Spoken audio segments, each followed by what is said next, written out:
Ulster, 1980. British servicemen in action. Arguably the most experienced counterinsurgency force in the world. Opposing them, an IRA which has become increasingly sophisticated as well. The familiar blanket man leads another demonstration in support of the IRA hunger strikers. 7 men have now gone 53 days without food. 2 are very near death. I stood alone where brave men perished. They're gone, they're gone, they're gone to meet the quest I met. Belfast, on duty as the H-Block crunch approaches, men of the Royal Regiment of Fusiliers. Heard them say, God bless my home in dear Cork City. God bless the cause for which I died. The next I met was a fair-haired maiden. We have no authority actually to call it off.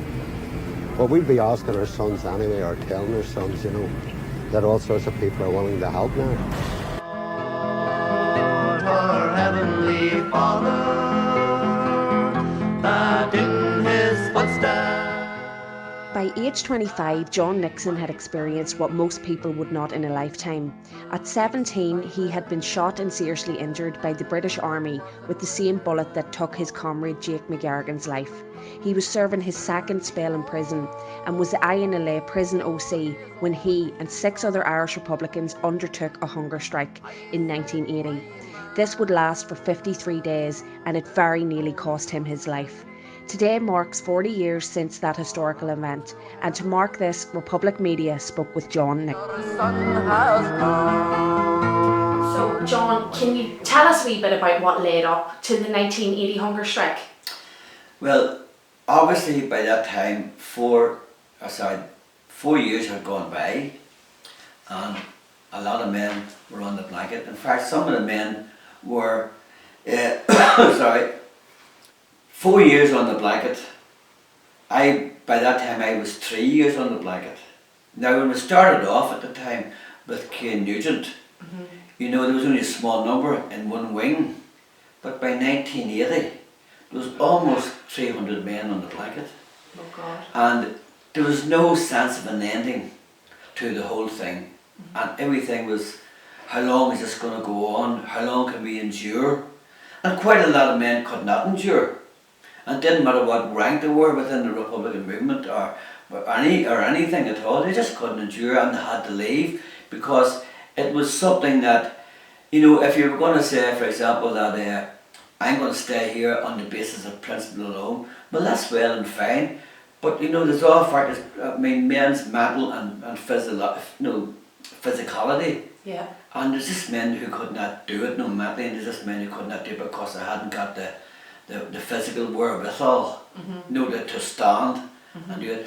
But we have endured quite a lot, and as I said to you, right, it's necessary to do a sort of what I call a prelude to the hunger strike, because again, I repeat, as Brandon Hughes denoted, he says, you know, to talk about the hunger strikes alone, it would be crazy, because it's like you can't divorce the agony in the garden from the crucifixion. And that's the analogy that he made at the time, which was, you know, quite good. So there were a lot of factors had to come into play by the time we went on a hunger strike. And the first and foremost one was we done everything in our power to avoid a hunger strike. Right. We had endured many years of terrible harassment, persecution and torture and beatings, and everything that the British regime within the prison regime could throw at us. And then of course we had from one regime to another, from Labour into Tory. And believe me, at that time, Roy Mason who was the Secretary of State at the time, was no better, and he was a Labour man, was no different or no better than Maggie Thatcher turned out to be, or any of the rest of them. So it didn't matter. As far as they were concerned, we were Irish rebels, we were Irish terrorists, we had to be broken. And this thing, for as far as they were concerned, this was going to be, you know, the sort of, not so much the straw that broke the camel's back, but this was going to be the axle on which the whole thing was going to be, had hinged and had to be broken and so on. And therefore, unfortunately for us, we found ourselves at the very interface, at the very front line of the conflict, and we were defenceless because we were prisoners in the cells. Yeah. And we were vulnerable. We had, of course, our people on the outside, both with the Provisional IRA and the INLA, and who, you know, there's a limited amount even what they could do to protect us, because we were, I mean, you had to bear in mind that 99% of the prison regime was made up of loyalists and unionists. Yeah.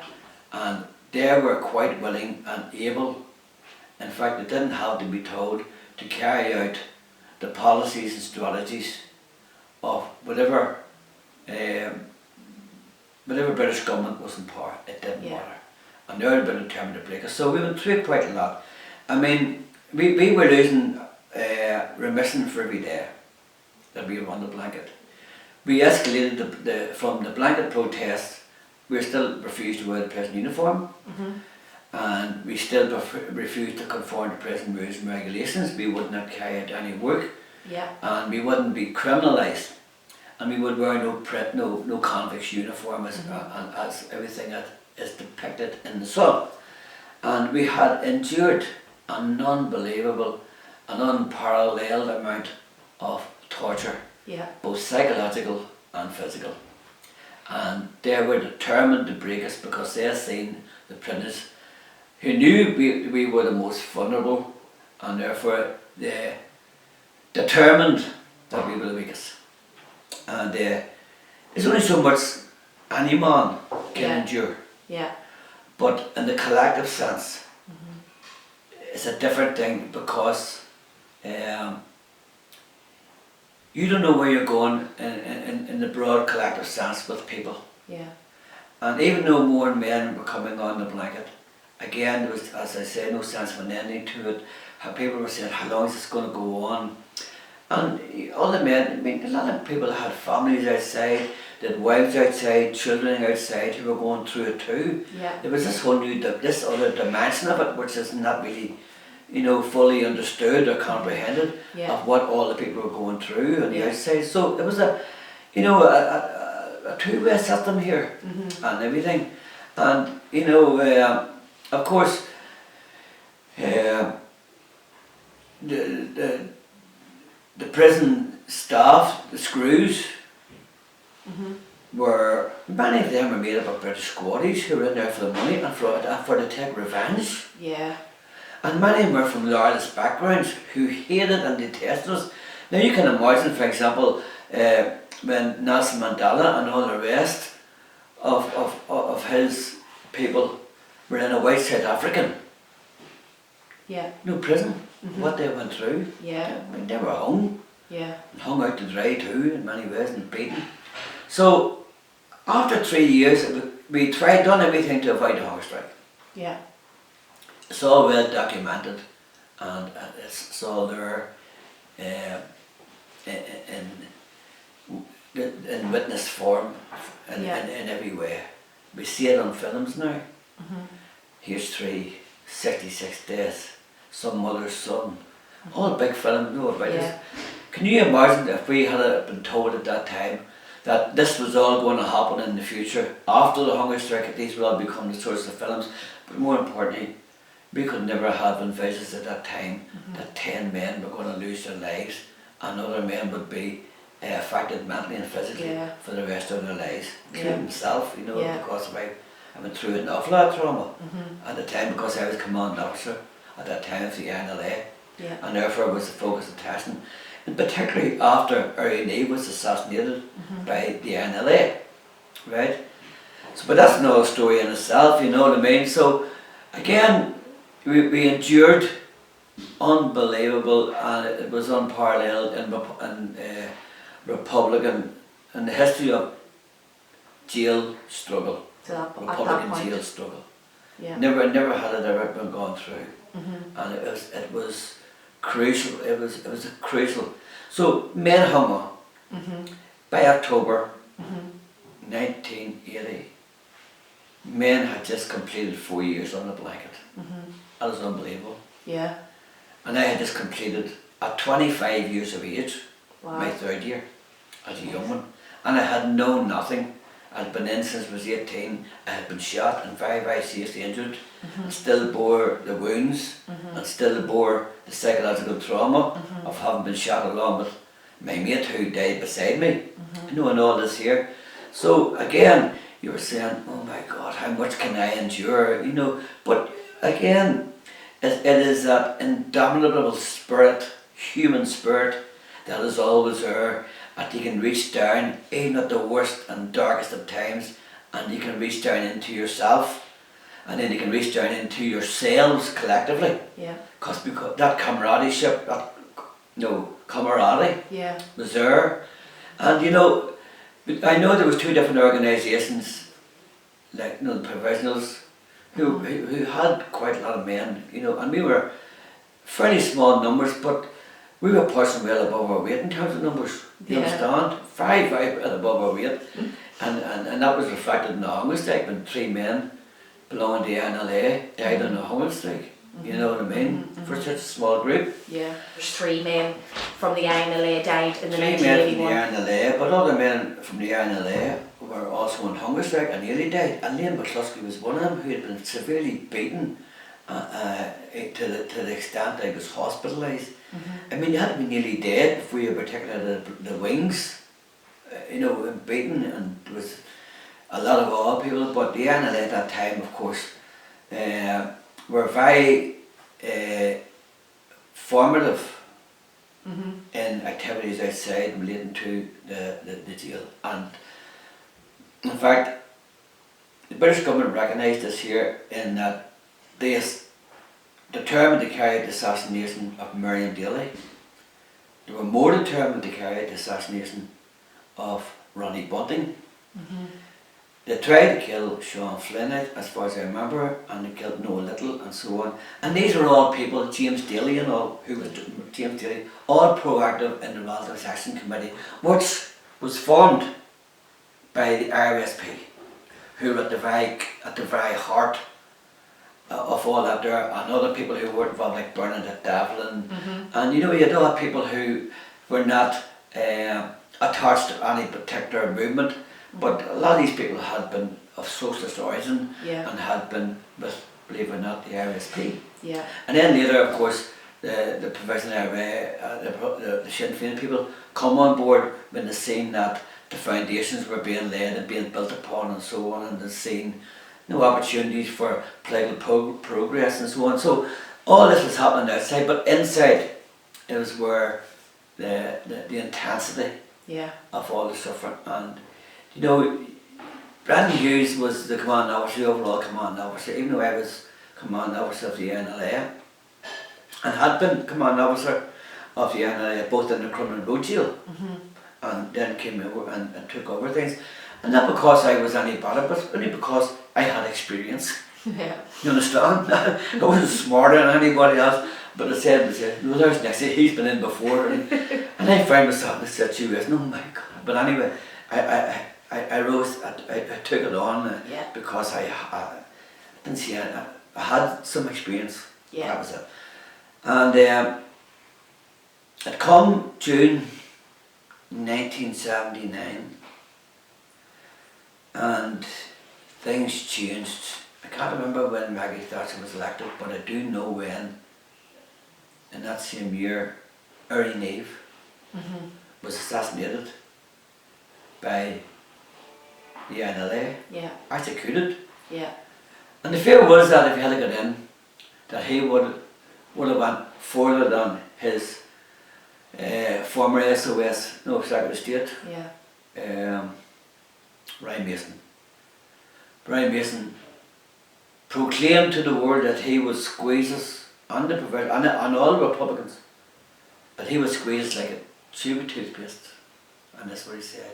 And he was brutal. And he allowed the Screws to do whatever they had done. And they had done whatever they did. Everything.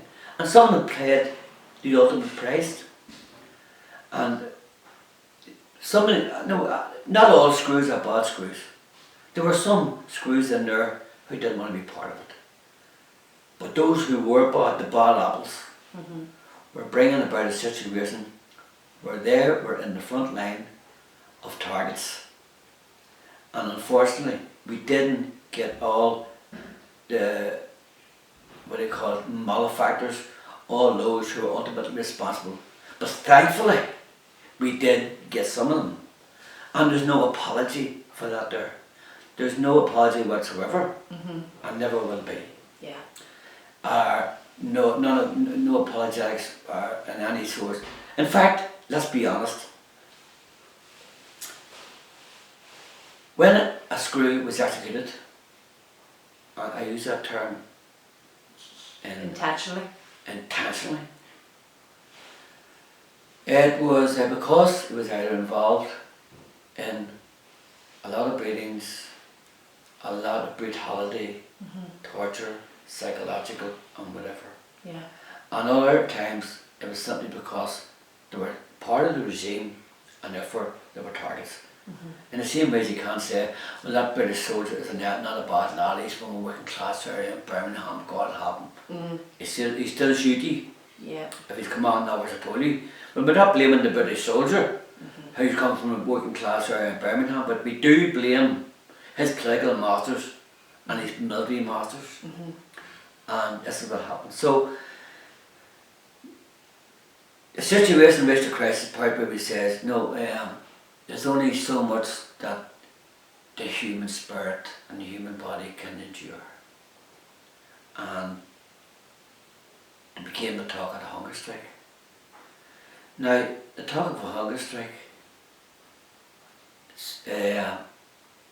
sent fear into you, given the circumstances. No point in telling any lies. We had already endured enough. Some of our bodies were already emaciated, some of them beaten. But you were sending men who were exhausted to the front line here, right up into the thing, you know, and right into the Land's Den. Yeah. And the decision was taken that, I think it was taken around about June, that a hunger strike was inevitable because men could not endure no more and were leaving the blanket. They weren't leaving them in droves, but a lot of top men, mainly with the provisionals, I have to say, Yeah. right? No, but they had the numbers, of course, Yeah. left, Yeah. right? My own people stuck at it, and I'm not bumming about that there, Yeah. but because we had such a small number, nearly them all stood with it. Yeah. And you know, the difference was, but we knew that if a hunger strike was going to come along, a decision would be taken that the NLA would have to embark on this hunger strike. You understand? And the sacrifices would have to be made. So after Iron Eve and after June, various attacks and everything else, and all, you know, the situation, if it could get any worse, did get worse. And it was decided that a hunger strike was now on the agenda, on the cards, and we had to bring this thing to an end. We had to force the hand of the British government. And our demands were simple, 5 simple demands, right? By this time, Maggie Thatcher was in power, Yeah. and see, we didn't know what to expect here. We knew all about it, but we had an idea what to expect. We couldn't have foreseen what would have, but did happen. And she was going to appoint Iron Eve. Yeah. She appointed in the end of a Secretary of State called Humphrey Atkins. Nobody ever heard of him. We were all going, Humphrey who? You know, what type of thing. Humphrey who? One of these sort of, what do you call it, Tory, up in the Tory echelons, you know, from a different class of people lived up on an island in the sky. Yeah. So the decision was taken to go on a hunger strike, and it was agreed that 7 men would embark on the hunger strike. And people try to make the analogy between the 7 men and the 7 signatories of the proclamation. Yeah. I don't know if that was intentional or not. I think 7 was a limited number really. Yeah. But the correlation could not be obviously ruled out, you know, and people did, and so on. And to go, a lot of negotiations took place. Cardinal Thomas O'Fake and others, even Charlie Hockey with his teapot politics and Maggie Thatcher, you know, and John Hume, all behind the scenes was going on to avoid this hunger strike because it was believed at the time that it would have brought us to the brink of all-out war. Yeah. No, right? And I know that from both the professionals and from the NLA that preparations were being made, and weapons, ordnance, and all that stuff was being moved up into border regions and into strategic areas and places and so on, you know. And once the hunger strike was announced, you know, that this whole place went electric. I'll just give you a sort of prelude to all this here. Yeah. So that history is well documented. Yes. And all the evidence is there. So it would say the 7 men would go on the hunger strike, and the hunger strike would begin on the 27th of October 1980. Yeah. 7 men, well, we know who they are, of course, right? But I don't need to name all the names. No, we're I not mean, gonna. it's like trying to name the 7 signatories to the proclamation or the 10 hunger strikers. But I was one of them, right? And I didn't want to go on a hunger strike more than anything else because of the physical condition that I was in. I had serious injuries done to my intestines. I lost 9 inches of bowel, and I had to wear a colostomy, a bag, for quite a long time before it was inserted. And I wondered, was I even capable? But I was forced with a dilemma. We only had so many volunteers because of the small numbers from the NLA at this particular time, and I had to ask maybe, in one instance, give an example, a man who was married with a wife and 4 children to go on a hunger strike, and I was single, and I had been through the mill, and I felt a moral obligation, you know, not to do this here. It was a moral impetus upon me, you know. So I decided, look, I can't ask anybody else to go on a hunger strike. And I was corralled into a corner, whether I like it or not. But I embraced the thing. I says, well, look, I've been through some worse and so on, you know. By this time I already had the last rites, you know, a couple of times, right? And I wasn't afraid of so much of death, because the whole psychology at the time, the whole psyche at that time was that we realised that death along this road was going to be inevitable. Or if it wasn't inevitable, it was going to come close to it. So anyway, despite every effort that was made at every level, both this side of the pond, America, among constitutional politicians against on the one, right, we were forced to go on a hunger strike because Maggie Thatcher was not prepared to give in to simple demands. However, only about a week before the hunger strike, Humphrey Atkins announced that there was a breakthrough, they were going to come and talk to us. And he did, and he sent in top civil servants from Westminster as well as from the regime here at that time. Where was it? Castle, Belfast Castle, I call it. And they came in and they met with each one of us, met with us collectively as a group and recognised us as a group. You understand? Yeah. And talked to us collectively as a group. And they said, they don't want to see, they don't want to see anybody suffering, because they realised that the situation was really dire outside and there was going to be a lot of deaths resulting from this here, right? And they had weighed up and analysed and assessed the situation as much as we had as to what could be the outcome if someone died. So Humphrey Atkins says, right, you can wear your own clothes. right? That's before the hunger strike started. So that gives us a bit of hope on the other side of things that, God, you know, we mightn't have to die here, we could go on the hunger strike. So we embarked, everything was done, we embarked on the hunger strike, and this started the 27th, and it lasted for 53 days, right? And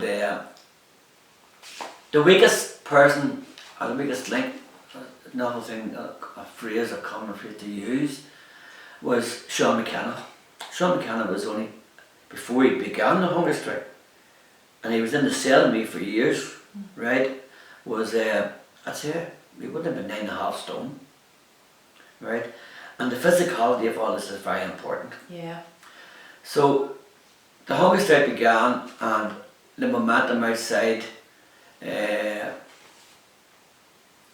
grew, of course, and everybody launched in to do whatever they could on the outside, with rallies and vigils and with all sorts of negotiations taking place, and with particularly Cardinal O'Fake. I have to give this man his due at any given time. Throughout the dirt protest, throughout the blanket protest, the wash protest, what I call it, this man came in to visit us. Came to visit us as in the pastoral sense and everything else. And he done everything he could to help us. So I just want to get that down, that this man was a genuine man and did not want to see it happen. And did the prisoners have a great respect for him? Great respect for him, you know, but Maggie Thatcher did not have any respect, and the British regime did not have any respect. And even some of the screws would call him the Provo priest, or Rivet Baby, you know, that type of thing. But anyway, the hunger strike began, and we were in our cells, and the screws came down that on the 27th that morning. I think it was a Thursday or Friday, I can't remember now. It's hard to believe that it is 40 years ago within 2 weeks. You know, and I just turned 25. Unbelievable. You know, as a youngster. I think I was the youngest. So I was, of all the hunger strikers. I was the youngest. And of course, I represented the NLA on the hunger strike. But that wasn't easy negotiated. And the NLA, there were moves afoot to exclude the NLA from the first hunger strike. Right. And people deny that now, but I know for a fact. Well, you were the OC. I was commanding officer still. By this time I had contacted Patsy O'Hara to take over as commanding officer. That was all pre-arranged and everything else, so there would be leadership. And Michael Devine was another one, you understand. Ironically, them two boys died. Unbelievable. So Patsy said he would take over because, like myself, he had experience. Plus the fact he was a solid, good man, and he had experience and knowledge, he knew how to handle things. And but there was friction between us and the provincials within the jail, and always had been, and particularly among. Now I know we got along well. We were all blanket men, and the party politics took a sort of secondary. What do you call it? It was secondary to the whole thing. Yeah, second, and but I think it should be known at this time, at least this time, that there was not the same dedication to have an LNA member on that hunger strike, or any hunger strike. Right. Until, but I'll explain to you later, it's when then men started dying that we found that 2 men in the second hunger strike, the last 2 men nearly were NLA. Think of it. Now 3 NLA hunger strikers who died out of 10, given the amount and numbers, that's a big... Statistically, it's a big thing. Yeah. And so on. And plus, however, the government came down and we told them we were refusing food. By this time we were still in our cells. We had 1 mattress, 2 blankets, or maybe 3 blankets. And we had a gallon of water and 2 piss pots. And our cells were covered, ceiling walls with excrement because of the initial protests and so on. And we had endured quite a lot. And they says, right, okay, they told us that this would be, you know, documented and so on, and that there would be medical services available and so on, and we had to apply with certain procedures and regulations and all, you know, and so on. And so we started our own sort of campaign inside, organised, making out communiques to everybody, smuggling them out, contacting everybody. We could contact anybody right aboard who could help us to say, look, let's prevent the deaths here. Yeah. And within the first 3 weeks of the hunger strike, they decided that we were weakening very quickly. And we're still going out to Mass. When I say out to Mass, but the only time you got out of your cell was at Mass for Sunday. And you're going out, and you know, within 3 weeks you could see the weight dropping off people. And Sean McCann at this stage of the game looked like a wraith. Yeah. You know, like death warmed up. And I knew in my heart and soul that this young man was not going to make it. I thought so. So that was dead on. Time went by, and screws come down and leave all the food in the cells and come down and check us, and the doctor would come in and he would do assessments of us. And they started to take urine samples, they took blood samples, they weighed us every day. Every day you're weighed. You know, you're taken out in bed. And as our weakness, we were going through an awful ordeal, you know, psychologically and everything, we were going through an awful ordeal. And I was thinking to myself, you know, this is one thing that people don't understand, that there was always that ability, always that opportunity to walk away from it all and save your life and start your whole life afresh and say, I can't do this here. For all of us, you understand? But you felt that, you know, you're in it with every one of us. You know what I mean? Yeah. But we were still confident at this stage that having our main demand for our clothes being met, that the rest would be. Yeah. The rest are simple demands for segregation, no work, hygiene, and so on. And already we started trying to look at and suss out ways and means whereby this could be accommodated, and so on. A lot of negotiations were taking place I wasn't aware of. I sat behind the line negotiations. But by this time, 3 or 4 of our main negotiators had been assassinated by the British. You understand? Yes. The key members, and so on. And we were relying on the provisionals to let us know what's happening. Right?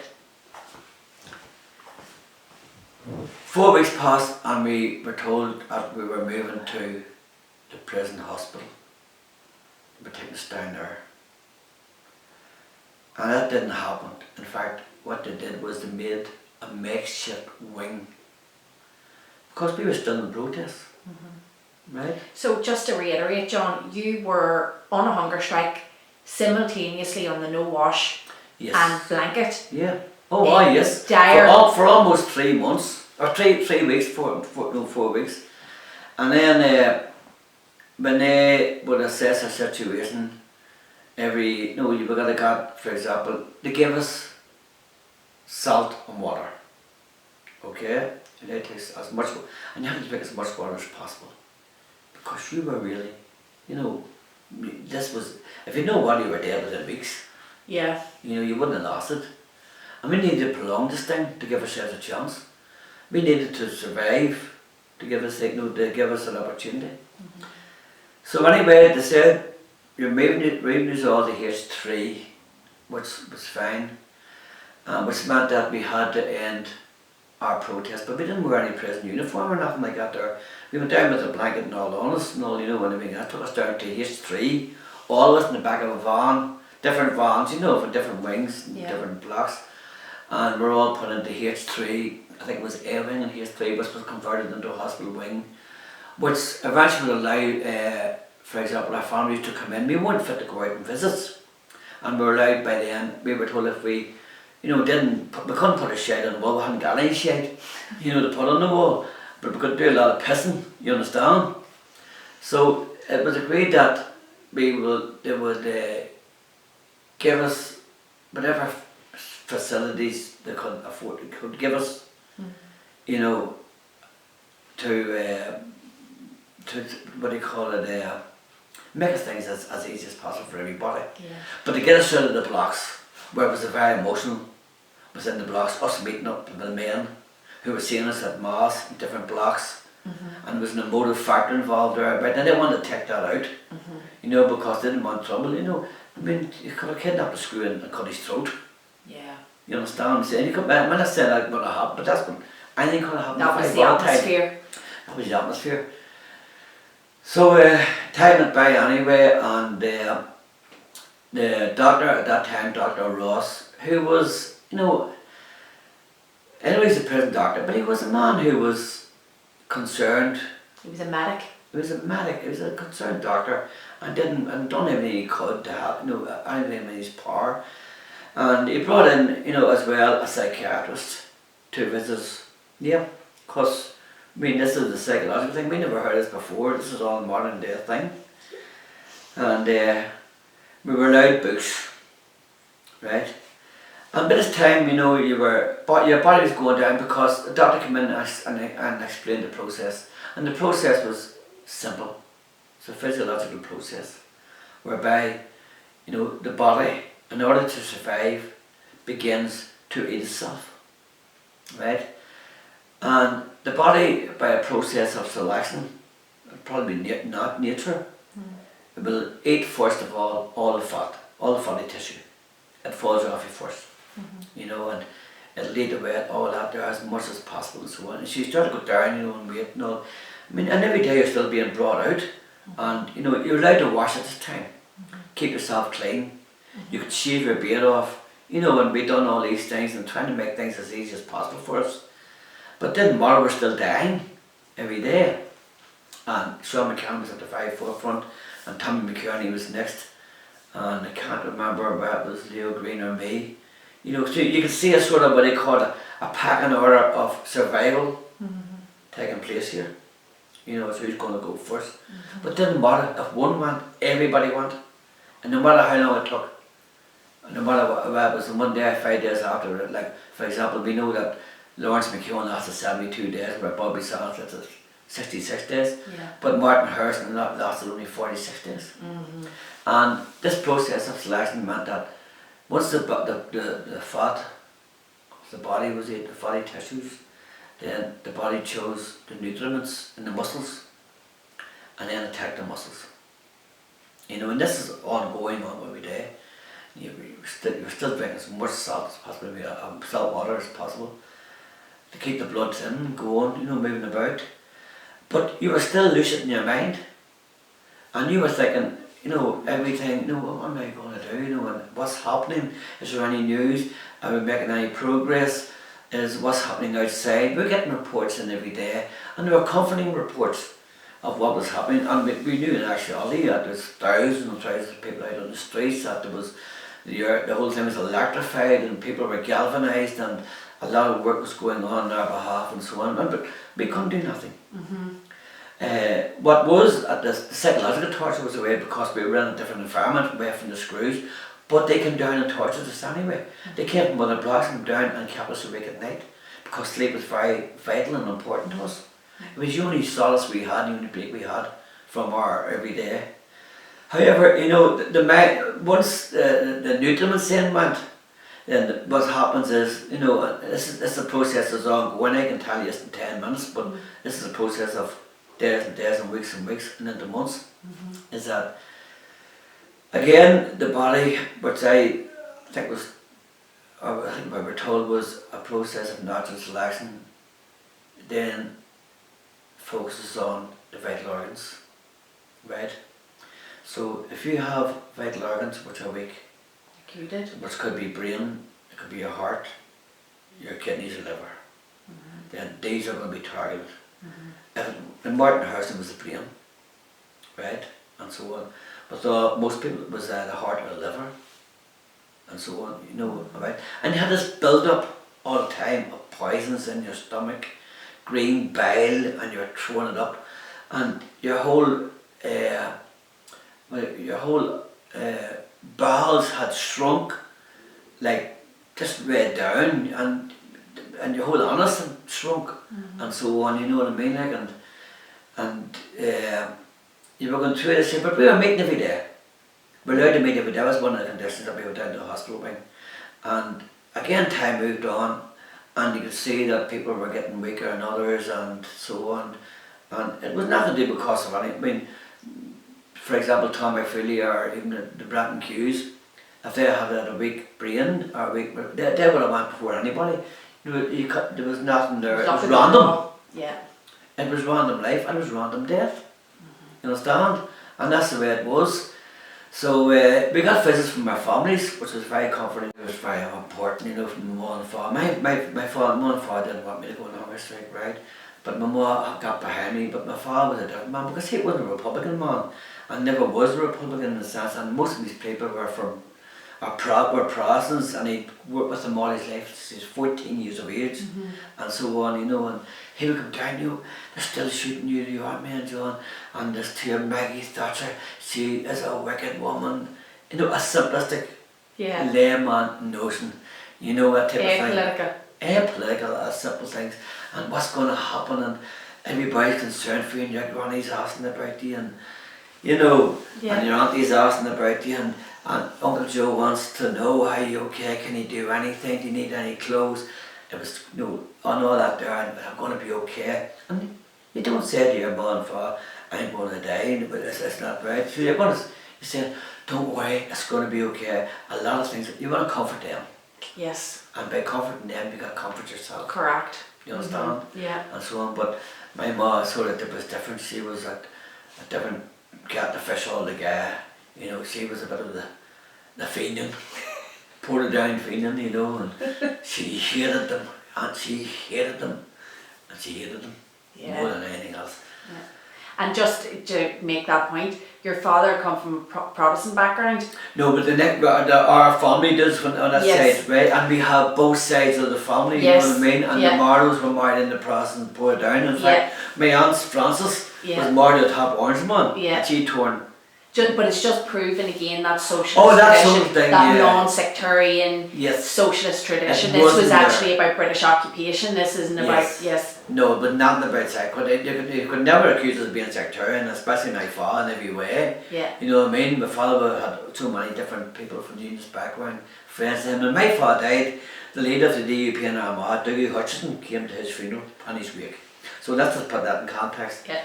Alright, so then we had beds, real beds, mattresses, we had clean sheets and so on, and we had books to read, and we could hear the news, and we could go out and watch the black and white TV in the canteen, and we could meet, and that was a great sustenance for us to help each other, and we did, and we kept everybody updated and everything else and all right, but it didn't matter what was happening because here in the blocks we were still down. You wake up in the morning, you've lost more weight, you're taken out and you're weighed.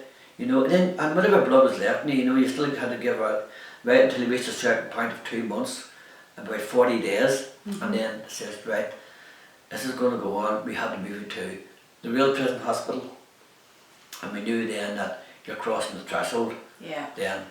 So we're brought down one by one into the prison hospital, isolated from everybody, and there but were medical officers, proper medical officers. Doctors would come in and see us. And one doctor in particular, Dr. Love, was a dietitian, a nutritionist or dietitian who held the chair at Queen's University. And he came in to monitor everything and the effects of hunger because basically he wanted to apply these things and study it to help people in the third world and famines.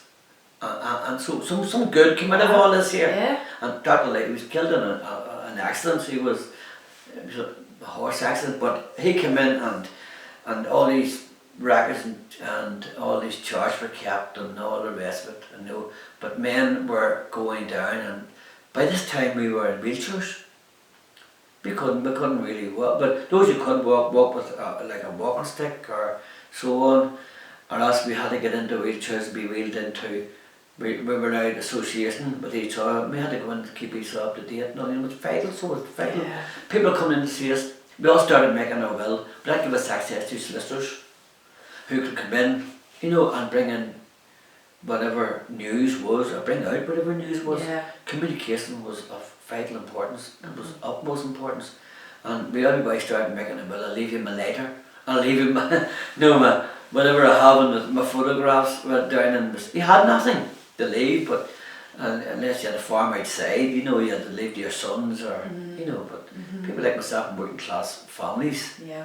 and that's what we basically were. We had nothing on the outside, and we had even less on the inside, you understand? Yeah. And that's how it was, you know, and because Yeah. all of us were from working class families. Yeah. Yeah, all of us really were, you know, and that's on both sides, both Loyalist and Republican. And we were given each a cell, allowed to continue to read, and you had this sort of, your mind was still, you were lucid still. In fact, you were almost at a level of metaphysical, that you were sort of, what do you call it, you weren't hallucinating at this stage of the game, but your mind had reached a level of awareness. Elevated. Like elevated, you know, like you hear about monks fasting in a monastery Yeah. in order to elevate their consciousness and so on. But I felt this here, because I could read books and the narrative descriptions were stark and converted me. And this is how, no, but I'm still conscious of the fact it was going, but that's happened to everybody. Yeah.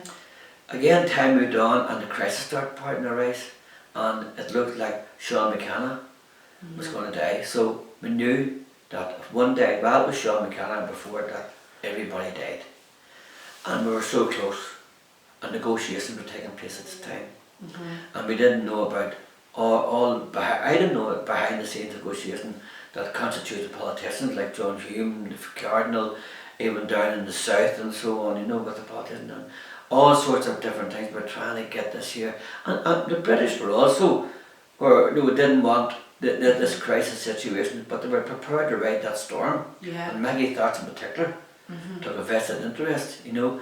And the men were still in the blanket in the protest, you understand? And we were saying, well, if this fails, how long are we going to go on? And so on. So negotiations were taking place. And by this time, I was, the 45th, 46th days, I was nearly out of it. So you know, I could hardly move. I had to be taken about in a wheelchair with maybe 3 or 4 pillows strapped around me.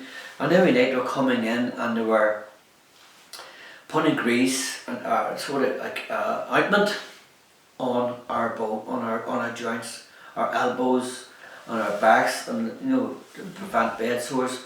And they had given us sheepskins to lie on because it was so bad that our bones were starting to break through the skin. They were pressurising the skin, and they would have broke because the skin was drying. And in some men, you could see the bones. By this time, Sean McCallum was just like a famine victim, you know, and he couldn't move, and all the rest of us could hardly move, and we were more or less bedridden in our prison hospital cells. But we still had visits, and visits become more frequent. And it wasn't, and it was only at the 50th day that they allowed me a visit with my brother, who was in another part of the same prison with political status. And they went and said to him, right, it's looking bad, we're going to give you what's called an inter-institutional visit. And I hadn't seen my brother for years, and when I did see him, I was on the bed, and I was in a really bad state, so was, you know what I mean, like, you know, I still throwing up this green bile which had laid in my stomach, you know, and so on. My brother didn't even recognise me. He thought that this was an old man in the bed, and he'll tell you this day, and he'll tell you, he says that he looked at me like that there, and I could see him, you know, still, you know, and a screw was there to accompany him. And you were 25, John? 25 years of age, and by this time I was down to what they call it, about 9.5 stone. You know, and I was a fairly well fella who'd done a lot of training, and a very athletic fella in my life, you know, as well. Even though I'd been shot in my arsenal, I trained in the cell every day when I was on the blanket. Every single day I trained hard to keep myself, you know, but And my boss see me, he said, he was going to walk out, in fact he says, that's not John. And then the school says, well, this is your brother here, you've got to visit, you have 30 minutes with your brother. And we'll be cutting the visit exactly 30 minutes. And they did. So he spoke to me in Irish, he had learned Irish. And then school intervened, he says, you can't speak in Irish. He says, I'm talking to my brother, this is the last time I'm going to see him. This is the first time I have seen him. So the school went away to see what these principal officers said, and so on. And he says, God, it's not looking good, it's not looking good. And I says, I know. And he told me some news, which he told to give me, but to give me hope. Yeah. Because all news had to give you hope. Not, you hadn't been. And he said, I think, the British government are going to make the demands, there's a lot of negotiations take place. He told me this year, but he probably hadn't told the time out there. But there had been, and I already was aware of it. And next thing was, the prison chaplains, Father Murphy and Father Toner, were coming in at all hours, and other people were coming in as civil servants, as far as I was concerned. And the prison governors, top governors, number 2 governor, number 1 governor, remember being also shot dead, not me, the provisions already shot dead, number 2 governor, Miles. This was making everything worse, down to the colonel, and executed him. So, Brenton Hughes, Tom McFeely, and I think, I don't know if it was,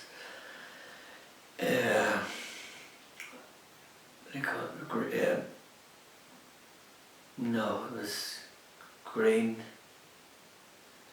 or, no, yeah, it was just Thomas McFeely, and I was kept abreast of what was happening in the dark, and Leo Green, I think, or Ray McCartney, I can't remember which one it was.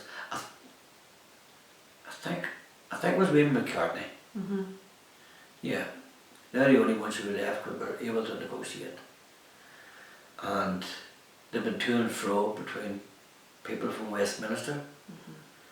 All the thing was put out to save this year. The dark Brenton Hughes was trying to save. First of all our lives, but foremost, Sean McKenna. Crisis point arose, and this, I was not fit or even aware of what all the negotiations was taking place, or made aware.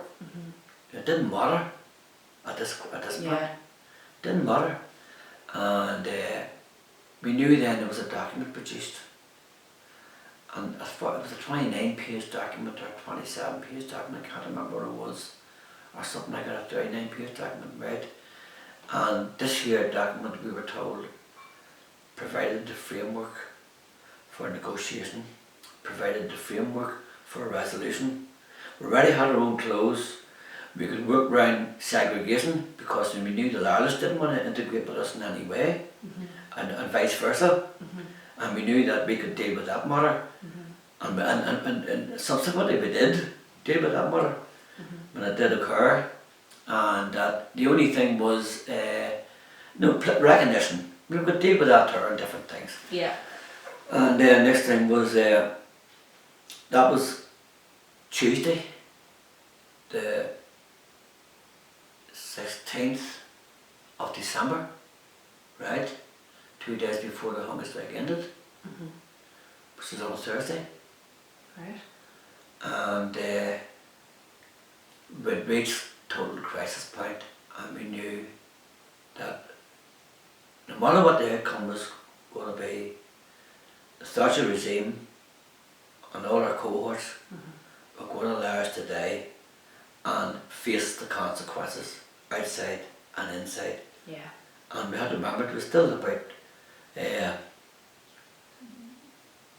10 cages of men in the upper part of the prison as well, hundreds of men. And then those who come back on a blanket, hundreds of men on a blanket. And then we had what was happening on the outside.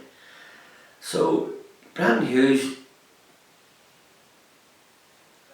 and I can't account for McFeely or what they call Ray McCartney, or Leo Green, but they were made aware that this was a possibility for resolution and that Sean McKenna's life could be saved. Yeah. Bearing in mind again that once Sean died, so the prison chaplains come in and says, look, he hasn't got another 24 hours. Doctor come in and says to me, John, it's doubtful that you have 48 hours to live. Right? But that was on the Tuesday night, Tuesday, right? They woke me up to tell me this year. And it was really, really bad. All the blood sampling all stopped. All the what they call the weighing, observed, we were there to be seen to be done. So, and the doctor says, Dr. Ross, and he's very sympathetic to me, and he liked me, you know, and he said, it's just, John, it's not going to work. It's not going to work. No, it's everything. Yeah. It's looking bad. He was being honest with you. He was being honest. He told us all. Yeah. He says, these boys are going to be dead by before Christmas. Yeah. You know, that was it. Every one of us, you know. And even he says there's bound to be a solution this year. But everybody else thought there was going to be a solution. And the Brits came in and they flew in from Westminster, from London and so on, and met with the Dark, Leo Green, I think, and again, I'm near sure Reid McCartney, who we only once able to. Tommy McKerney was out of it, gone. He was going to follow quickly with Sean McKenna's no wake. He was next. It wouldn't have lasted 24 hours after Sean McKenna. Tommy McKerney was dead. Will be dead. So much so that they had to put his bed, which I could look across and see, was actually like a coffin. There was actually what they called a piece of wood along the side of it, and they had the colour of a coffin. And I thought Tommy, I saw hallucinating, I thought Tommy was actually dead. I thought, I looked at him and I seen him, he's like out there, and pure, thin, white, and I kept looking over and trying to get my head to see, and you know, and I had to bend over to see what was going on, but I thought he was actually dead one time. But next thing was Sean McKenna's taken out. I think he's flew out. Might have been flew out in a helicopter, I don't know. I think he was, yeah.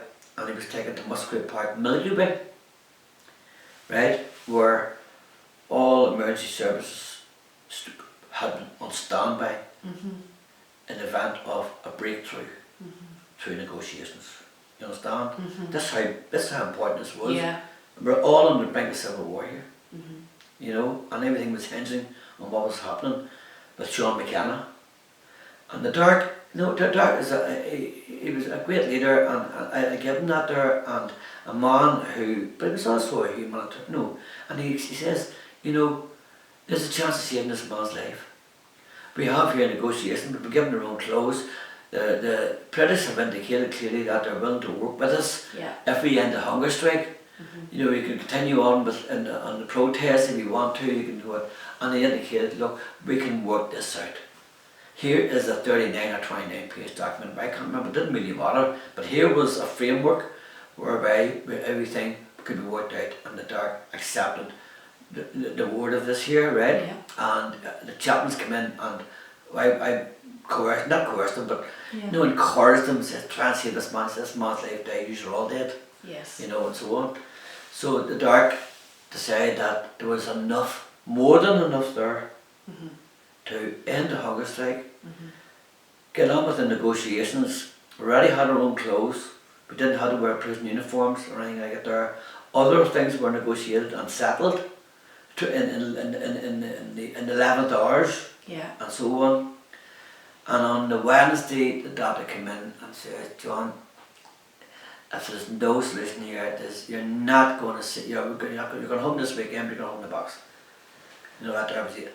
And on Wednesday night, 2 o'clock in the morning, a decision was made to give Sean McKenna the necessary medical attention to save his life. But Father Murphy, who was a Jesuit priest, had him back and says, I'm not even sure if he's alive or dead, because they're trying to get him back. And there was no mobile phones then, you know, that everything, you know, you understand? And he was still on the verge of death. In fact, Father Murphy said to me sometime after that Sean had gone somewhere, and we do not know where he had, and I say no, and metaphysically, had gone in somewhere. It was only his heart was beating and so on. And the decision was taken in the early hours that morning that we had enough, and the British government will give it a go. We'll try everything. Yeah. Well, the rest is history. So we were told that Sean McKenna was being saved, Yeah. and everybody was being saved, and that things were looking a lot better. We had a very good and a much better system we ever were to resolve this situation without any death. And that was fine. We all then were given injections. We had no how would you say, flesh left on us. Yeah, no hardly. muscle mass or anything. And the only place we could give injection, if there was any sort of flesh, was on your backside. And I never forget that night the pain of getting the injection. And when I seen the syringe, I wonder how they got it in me. It was on nothing about 4 inches long with this yellowy liquid about that much. And the Frenchie found a place in the back on my bottom to, I think that's where they give us to us all, maybe somebody in their thighs, you know, it had some, you know. And this was a life-saving thing. But it was touch and go. It was even touch and goes, well, we're going to survive days after it. You It just wasn't don't suddenly guaranteed, recover. like- No. Some mechanic could have still died, and he was could have still died. You understand? And he was could have still died. Yeah.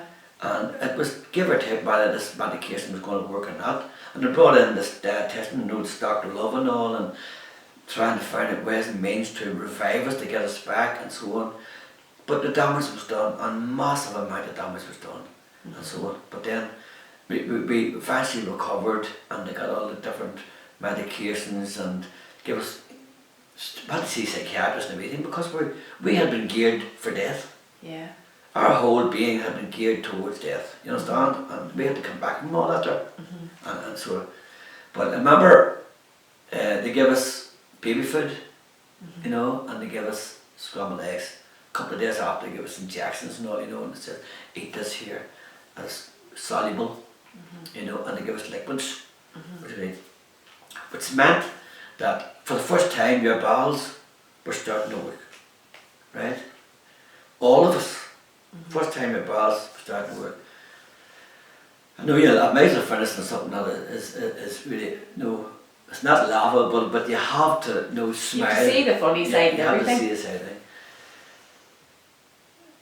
We hadn't passed shite for a long time.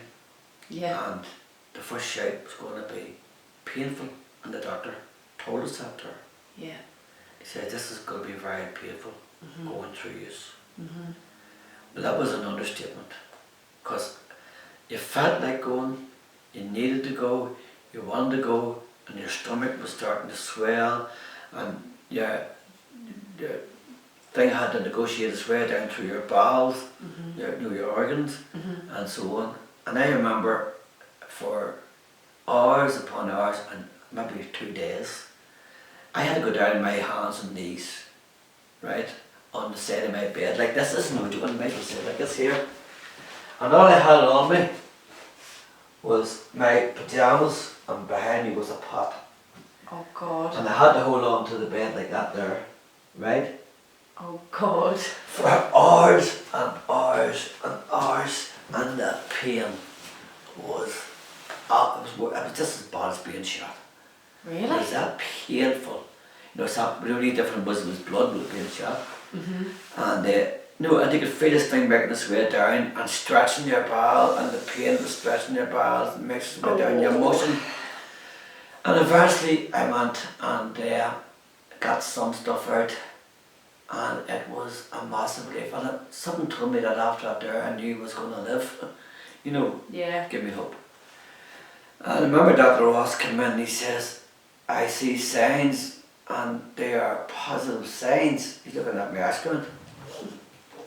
He says, was it painful, John? He says, these are the words I says to him. I says, Doctor, I don't know how to describe it.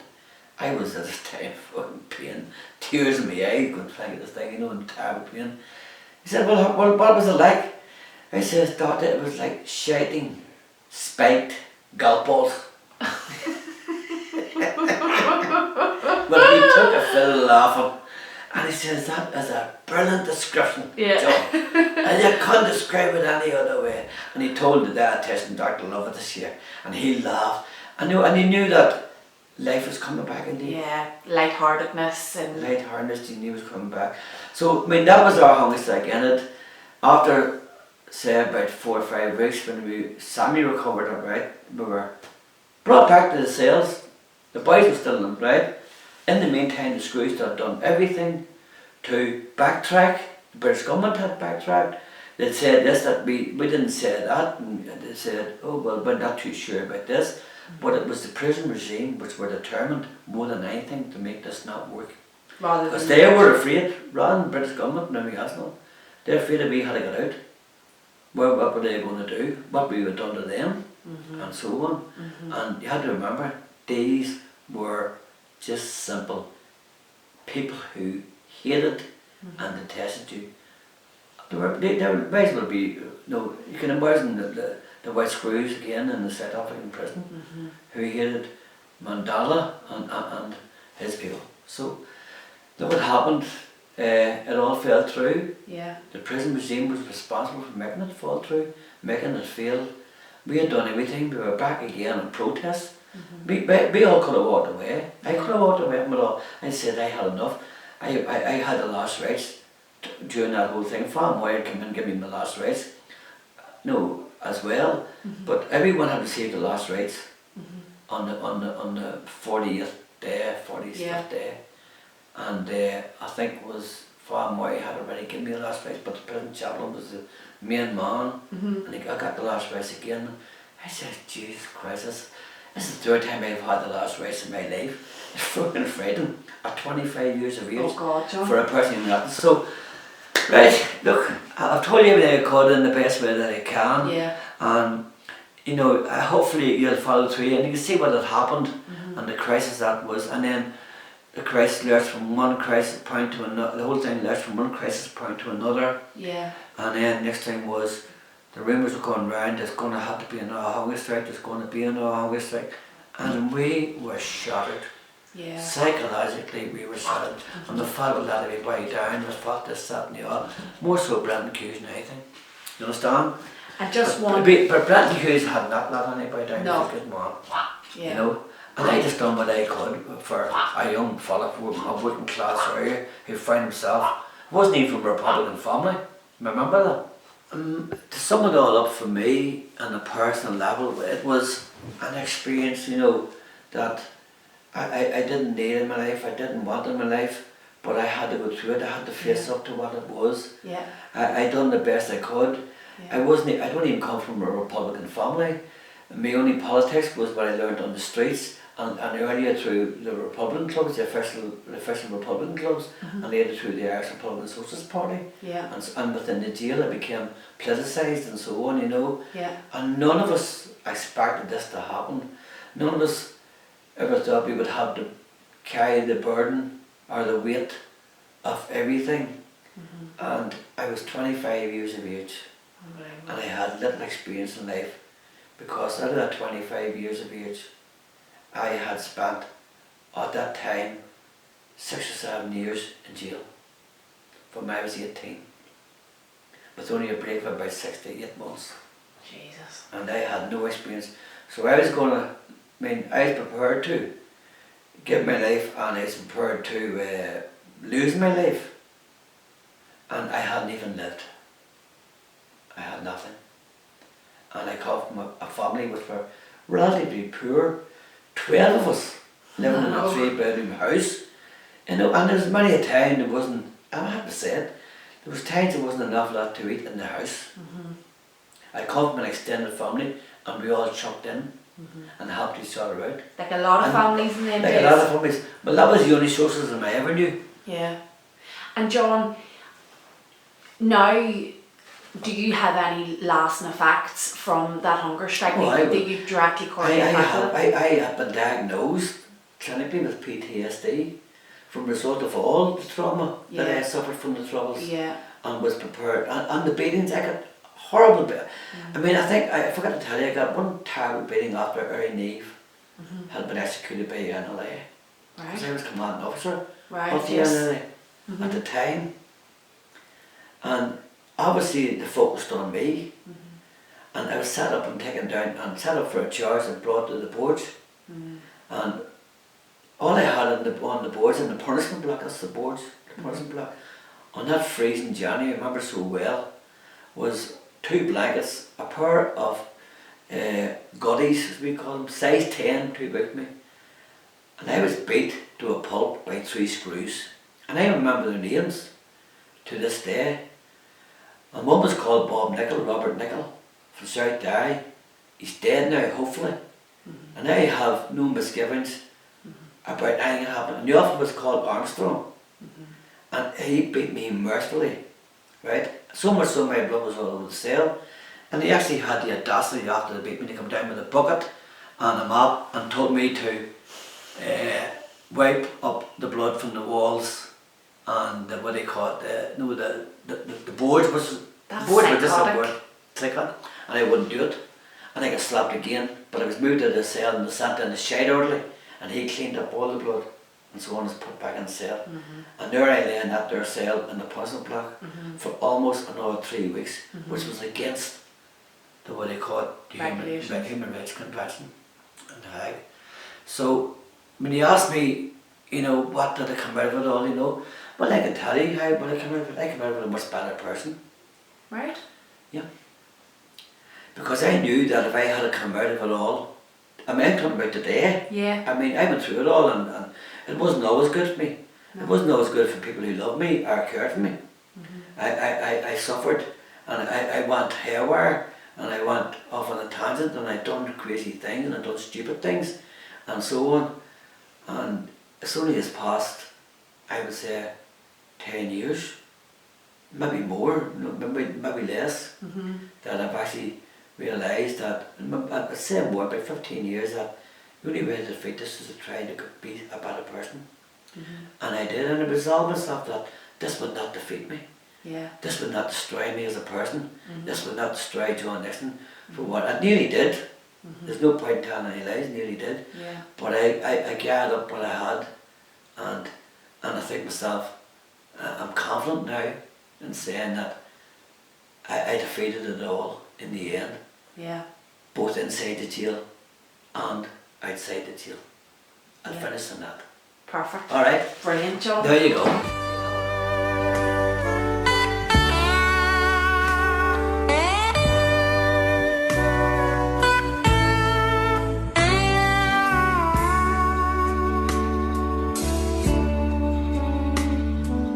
Truth comes as hard as the cold rain on your face in the heat of the storm, and the storm